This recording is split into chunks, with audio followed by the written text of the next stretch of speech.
Am I live? Am I live? Yo, what up, guys? This is your boy Kofi with KO Sports Talk, back out with another video. And guys, I just wanted to talk a little bit more about this Super Bowl. The Super Bowl just ended yesterday.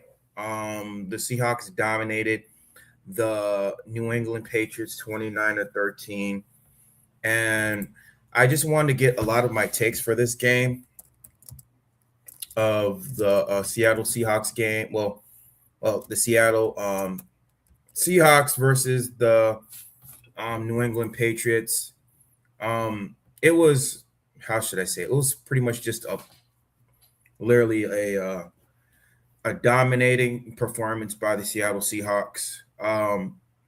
Seattle Seahawks, even though the first half of the game they completely shut out the. It was pretty much for the first half of the game. It was pretty much just a complete defensive masterclass by the Seattle Seahawks. Drake May, he was sacked 3 times.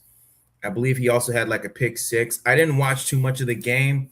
I have to really go over it because, I mean, of course, you saw from my shirt, I went to like the Super Bowl party and I was like networking and mingling with a lot of people. So I didn't get to see too much of the game, but I think I only saw probably maybe 15, 20 minutes of the game. And based on from what I've seen, the defense completely just pressured him. Oh, they pressured not Sam Donald. They pressured Drake May, I think, on 53% of his dropbacks. They, of course, they sacked him 3 times. He had like a pick 6. Which pretty much just sealed the game. But I wanted to talk about the first half of this game. Like I said, the first half of this game, it was a complete shutout, literally a complete shutout. I think Seattle had a complete game plan in order to attack the New England Patriots defense. For most of the game, from what I've heard, they attacked. Well, from what I've seen in my eyes, from what I've seen from the game, the Seattle Seahawks pretty much just rushed 4 of their defensive pass rushers to get to Drake May. They won at the point of attack. They won at the line of scrimmage. And what's up, SGA? How you doing, bro? And also, they were also using Nick. I can't pronounce his name. Nick Emiuate. Nick Emiuate. They were just pretty much just using him all over the field. Let me read some of these stats, bro. I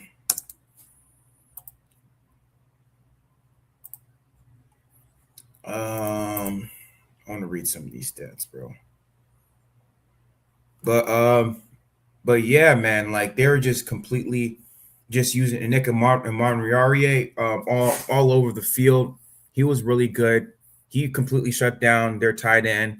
Ernest Jones was effective, but primarily, bro, is their front 4 and their secondary. Their secondary, I believe they had like a forced fumble. Byron Murphy had a forced fumble.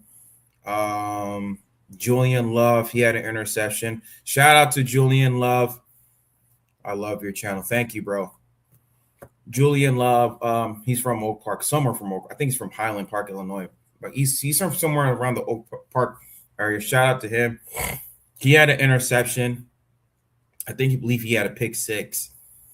But yeah, man, I guess like I said, for the most part, the defense just completely dominated, man.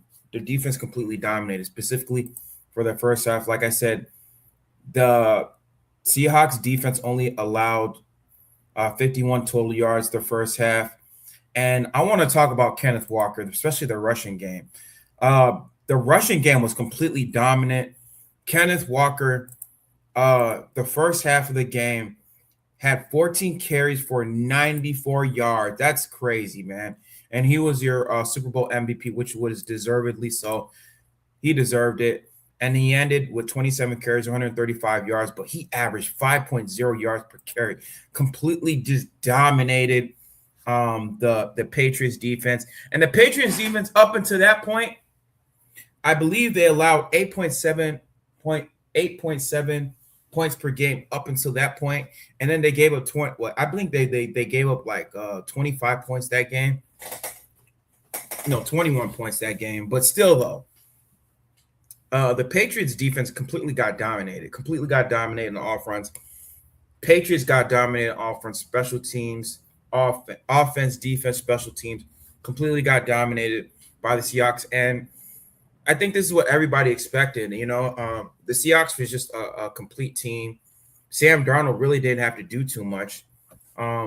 He was just complete. He was just a game manager. Sam Darnold, 19 for 38, 202 yards, 1 touchdown. Passer rating 74.7. He really didn't have to do too much. I mean, his team just did the brunt work. Thoughts on the fumble by Drake May? Oh yeah, that strip sack. And took it to the house for a TD. Yeah, man. Drake May, he's just got to be better. He's just got to have better awareness in the pocket. Drake May's just got to have a little bit better awareness in the pocket. He's got to work on that. He's got to work on his pocket presence. I know he's young. And like a lot of people are saying, there were some people saying that this is why Caleb Williams is a number 1 pick, because sometimes Drake May, his pocket awareness is not that great. And I think he does have great pocket awareness. It's just that the Seattle Seahawks defense was just too strong. And Mike McDonald, bro, he was just setting up a lot of defensive coverages in order to confuse Drake May. Drake May was just getting confused the whole entire game. I mean, he had like a garbage time touchdown to Matt Collins, which wasn't that much. I think he had like 2 touchdowns. But, I mean, at that point, it was already over with. And Drake May got exposed by Seattle. Yeah, he did. I mean, and that's credit to Mike McDonald and that staff, man. Mike McDonald is a football junkie, bro. You bums would lose by 30. Caleb sucks, throwing up lucky moon balls over the next year. Detroit. Yeah, shut up, Don Burr. Shut your butt up, bro. Shut up, man. Shut up. You know damn well Caleb Williams would not and would not lose by 30 if he was on that Patriots team. Shut the hell up. You know damn well, especially with your bum ass Detroit Lions. Your bum Detroit Lions, bro. Like, you already know what Caleb Williams is capable of, bro. Like, come on, dude. He almost beat you. We like that last game when we faced you guys, bro. We weren't even really trying, bro. Like, until like the last, probably going toward the end of the third quarter, toward the fourth quarter. That's when like we really started trying. We were just really getting ready for that. We were really getting ready for that Green Bay game because we didn't want to we didn't want to show too much, but that's neither here nor there. This is about the Super Bowl. But like I said, Drake May, he definitely got exposed that game. And Drake May, he's a great quarterback. Don't get me wrong. He had a great year. But you just ran into a buzzsaw. You just ran into a good team. Like I said, Mike McDonald and that staff, bro, they did a really great job of really exposing Drake May, going after Drake May at the point of the attack, because they knew that Drake May was literally the entire offense. They really didn't have much going out of their receiving core. And I also want to talk about Stephon Diggs, bro. Let's talk about this gooner Stephon Diggs, bro, and Cardi B. Let me tell you something. Why the heck did Cardi B, bro? Cardi B, I don't know if you already saw her in the halftime show, but she made like a cameo in the Bad Bunny. She made like a cameo in the Bad Bunny halftime show. And the thing about it is, like, this whole ordeal, I'm not going to talk too much about this, but, Cardi B and her whole dilemma with Offset and whatever, and then her leaving, or her not divorcing from Offset and then getting with Stephon Diggs a year later after she separated from Stephon Diggs, or not, a year later after she separated from Offset to get with Stephon Diggs. And now after that year later, she gets pregnant, has a baby, and then when Stephon Diggs doesn't win the Super Bowl, she completely unfollows him. And now there's this whole speculation, this whole dance speculation of like, oh, they're breaking up because they unfollowed each other right after the game, bro. But I don't know. That's crazy as hell, bro. But that's neither here nor there. But but yeah, just the Seattle game though. Seattle, I mean, they deserved it. Of course, I wish my Chicago Bears were there. I wish my Chicago Bears were there, but I also want to talk about in this specific game how the Chicago Bears can emulate or what they can learn from the Seahawks going forward. Of course, this year, of course, we had a completely crazy season. 7 fourth quarter comebacks this season. I believe we had a less than 10% chance to win. And 7 of those games that we played, 7 of those games that we played, we had, I think, less than 10% chance of winning.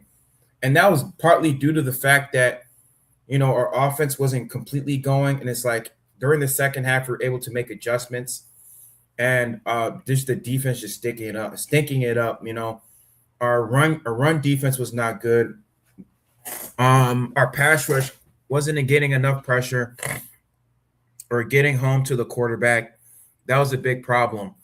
And so I think what we need to learn from this Seattle Seahawks team is that we need to get a dominant defensive tackle. We need to get a dominant defensive tackle because our middle of the line defensive line was completely non-existent. Gervon Dexter, I don't know what was going on with Gervon Dexter, but Gervon Dexter, he wasn't, I mean, at times it's like he flashes potential. He flashes potential, but it's like most of the time it's not even there. It's not even there. And then even when we signed Dio Dingbo, like there were at times we did put him in the middle, but he wasn't getting any pressure. I know for the most part, Dennis Allen was putting him at the defensive end spot, but there were at times where Dio Dingbo, he was put in the middle, and like we weren't getting any type of pressure, nothing.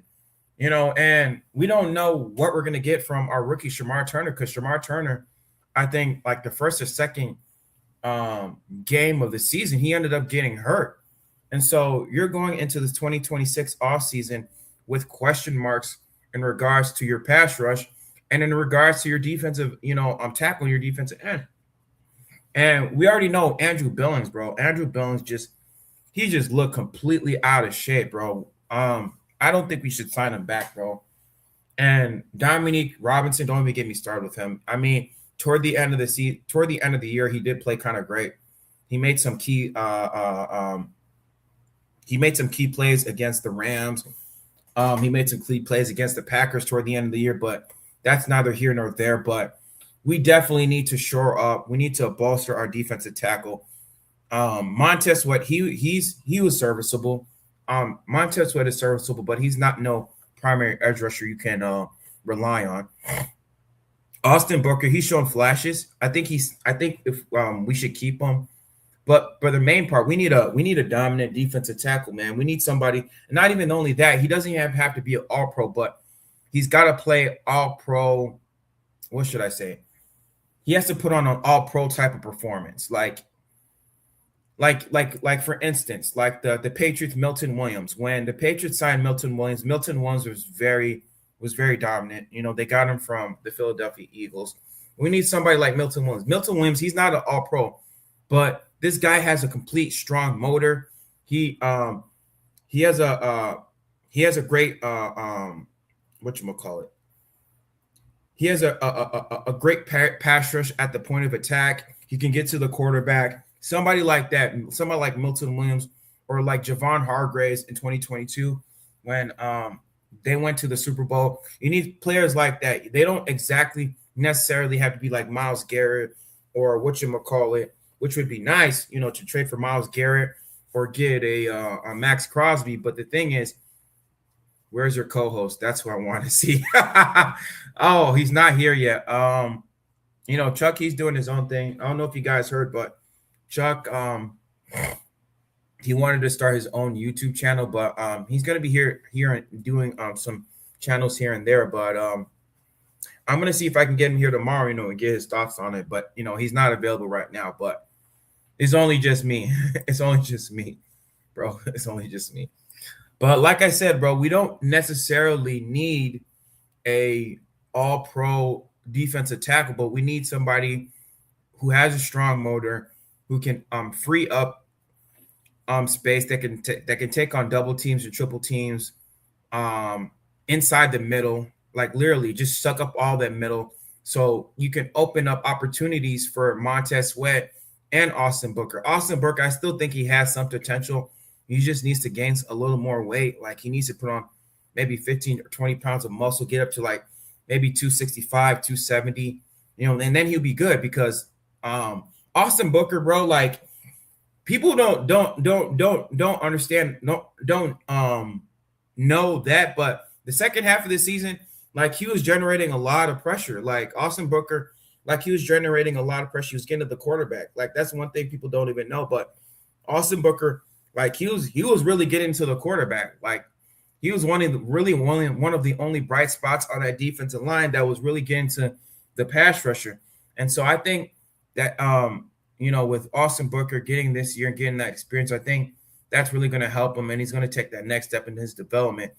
But for me, man, like, I think we really need a dominant defensive tackle that's gonna, that's really gonna take this Chicago Bears defense to the next level. And if you look at from the years past, all the Super Bowl winners that won the past year, like even this year, Seattle Seahawks defensive line, with Leonard Williams, even though he was an All-Pro, but prior to that, I mean, Leonard Williams, he wasn't like a multi-time All-Pro. He wasn't like he wasn't like when your top names, like your Aaron Donalds of the world, or your Myles Garrett's of the world, or your Jeffrey Simmons of the world. But he was very dominant, And then last year, you could go to the Philadelphia Eagles, the Tampa Bay Buccaneers when they beat the Kansas City Chiefs.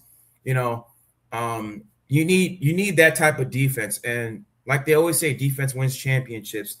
And so going into this 2026 offseason, Dennis Allen, Ben Johnson, and Ryan Poles are going to have to prioritize shoring up that defensive line this season. I know with other positions, we have to address the left tackle. I think we kind of already addressed it by re-signing Theo Benedict to that 1 year, $1 million deal. Now, in regards to Braxton Jones, that's neither here nor there, whether he's going to come back or not. But I think the most pressing need is just shoring up the defensive line, and possibly also getting a safety, because I don't believe Jaquan Brisker is going to be here this next year. The Super Bowl sucked to bear down. I did, bro. Yeah, it was kind of a snooze fest the first half of the game, bro. Like, I think that wasn't as bad as Super Bowl 53. Super Bowl 53 was just a snooze fest when the New England Patriots beat the LA Rams. Like that Super Bowl right there was just a snooze fest, bro. I think the first half of the game was just a complete snooze fest. Like both teams weren't really doing much. It was just a defensive battle. Both defenses were just playing well. It's just Mike McDonald and his team made adjustments in the second half and literally just completely just dominated. Like, it was really just the Seattle's defense. The Seattle's defense just completely dominated the whole game. Let's just call a spade a spade. It was the defense and the run game. The defense and the run game completely dominated the New England Patriots. But like I said, I haven't really seen too much of the game. Only saw bits and parts of it, 15 minutes, because I was like just mainly networking during the time I was watching the Super Bowl, because I went to a Super Bowl party in downtown LA.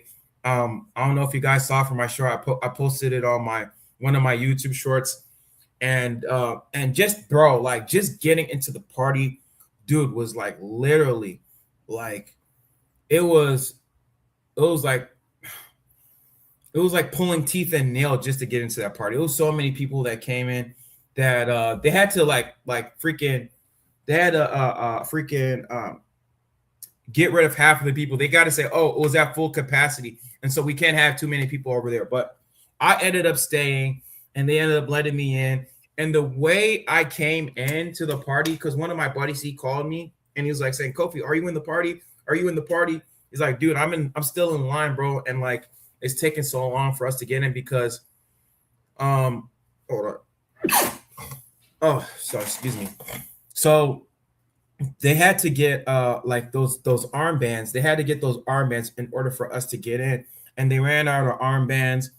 And so I think during halftime, they didn't even have the halftime show yet because I thought, oh, they already Bad Bunny. I was thinking, oh, Bad Bunny's already performing, whatever, whatnot. And I'm thinking in my head, okay, man, it's already halftime. I'm already missing the halftime show, bro. I'm like, bro, I'm just gonna already miss. I'm already gonna miss half this game going to the third quarter. And so, lo and behold, I think maybe 5 or 10 minutes passed after that. I think it was like around 4:30, 4:35 around my time. And then the security guard, one of the ladies who came in, she had another free ticket. And she could allow somebody in. And she was like, which one of you guys came alone? I told her I came in alone. And so I walked in with one of those girls. She was able to get me in, whatever. I was able to show them my free entry. And so when I came in, I called my buddy. And right when I came in, dude, this was so epic. Right when I came in, Bad Bunny, he made a grand entrance. Like he made like like when he walked in, you know, like toward the beginning, you know, it was like a little Puerto Rican themed party, and he was coming in like how he walked in through the door, and then it was like a whole bunch of like girls walking around, and then they kind of waited, and then like all of a sudden when that whole beat dropped, like boom, and he started performing, I called my buddy, and my buddy says, Kofi, where you at? I'm like, I told him right in front of you. You know, and then we're looking at each other, we're making eye contact, bro, and then we're like, yeah. It was fun though. It was fun though, and so just the way everything played out, it was just epic, bro. It was epic, bro. But yeah, man. But other than that, yo, like I said, bro, I'm gonna be doing a reaction for this Seattle Seahawks versus New England Patriots game. I'm going to be probably doing a video today for that one, and I'm also going to be doing another reaction video. I still never even made that reaction video for Derrick Rose video, bro. I got to make that reaction video for the Derrick Rose ceremony and that Chicago Bulls game against the Boston Celtics. I watched Kid Rock. You watch Kid Rock, Ron? That's what's up. But I'm going to make my reaction, I think, today for this game, so stay tuned for that. Probably in like another hour. So I'm going to record it and then I'm going to upload it. I'm not going to do it live, but I'm going to upload it and post it on my channel. It's going to be recorded and posted on my channel. But other than that, guys, got this ice in my mouth. I'm going to see you guys later. Stay tuned. I will be doing a lot of content. I'm going to be talking about that Press Taylor offensive coordinator signing tomorrow. So stay tuned for that and other news. I'm also going to be talking about that Eric Studsville running back coach hire. Now that's a really great hire for the Chicago Bears, but stay tuned for more. I'm going to be posting content for the Senior Bowl. I'm going to be, of course, I'm going to be making a whole bunch of content for an NBA and pretty much just the NFL draft. So stay tuned for all that, bro. We are not going to stop, man. We're going to be uploading, bro. I want to get to 1,000 subscribers, bro. And of course, MLB season is here. So I'm going to be doing collabs with my boy Coleman Sports Talk. We're going to be talking Chicago Cubs and all that. So stay tuned for all this, guys. But guys, I'm going to see you guys later. And yeah, guys, claws up, bear down, guys. Bear down. I'll see y'all later. All right, guys. Peace.